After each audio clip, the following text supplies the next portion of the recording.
नमस्कार। हमारे चैनल वेदांत पर आपका स्वागत है।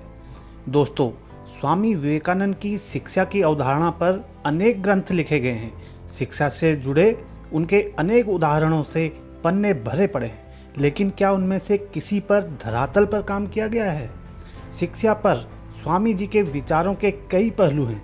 स्वामी विवेकानंद ने कहा था, मेरे लिए शिक्षा का सार मन की एकाग्रता है, न कि तथ्यों का संग्रह।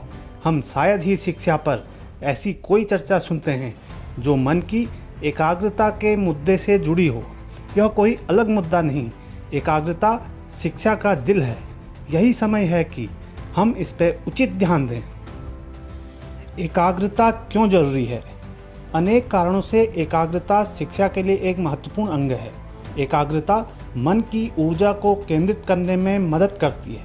स्वामी जी कहते थे, कुछ भी पढ़ने या सीखने से पहले मन पर नियंत्रण करना आना चाहिए, और मन पर नियंत्रण करने के लिए हमें निरंतर अभ्यास की ज़रूरत है। लोगों को सीखने में बहुत समय लगता है क्योंकि वे अपने मन को इच्छानुसार एकाग्र नहीं कर पाते।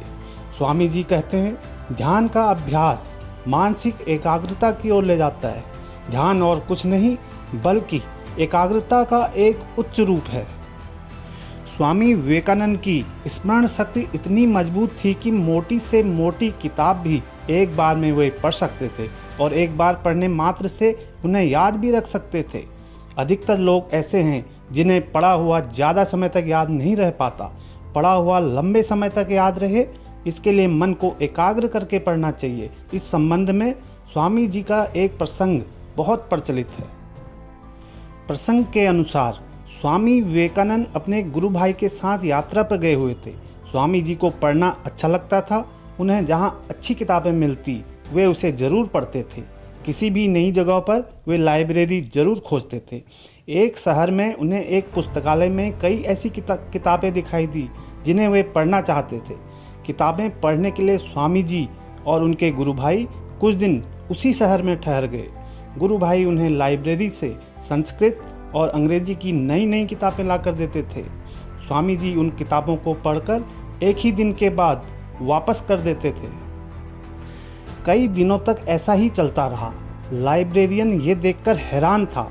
उसने स्वामी जी के गुरु भाई से पूछा कि क्या आप इतनी सारी नई नई किताबें केवल देखने के लिए ले जाते हैं? यदि इन्हें देखना ही है तो मैं यूं ही यहाँ पर दिखा देता हूँ।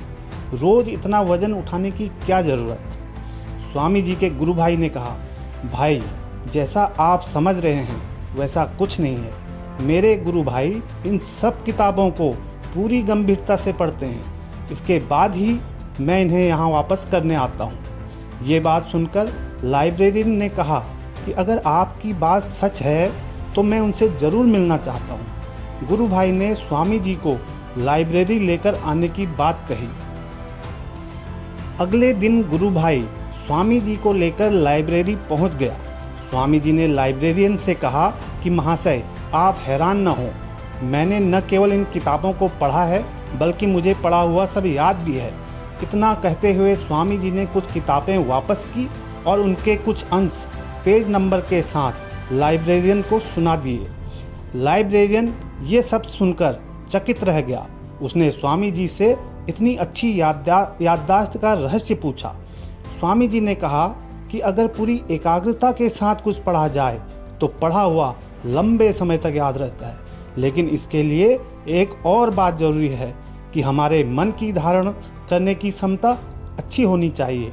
एकाग्रता और धारण करने की शक्ति बढ़ाने के लिए रोज ध्यान करना चाहिए, पढ़ना चाहिए, अभ्यास करना चाहिए।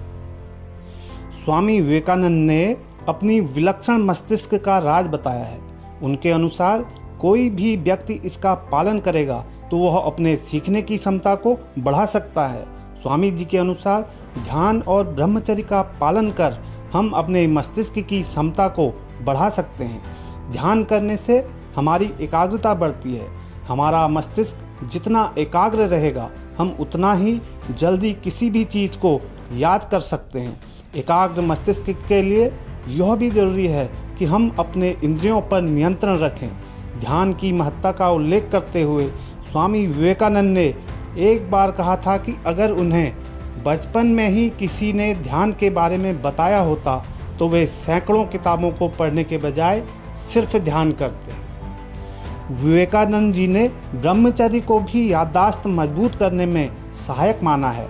उनके अनुसार अगर कोई सख्ती से ब्रह्मचर्य का पालन करता है तो वे किसी चीज़ को एक बार पढ़कर या सुनकर याद रख सकता है, लेकिन यह ध्यान रखना जरूरी है कि स्वामी विवेकानंद के ब्रह्मचर्य का अर्थ सिर्फ अपने आप को शारीरिक रूप से काम से दूर रखना नहीं है। अगर आपका मस्तिष्क काम में लिप्त है और आप खुद पर जबरदस्ती ब्रह्मचर्य थोप रहे हैं तो इसके फायदे से अधिक नुकसान होने की संभावना है।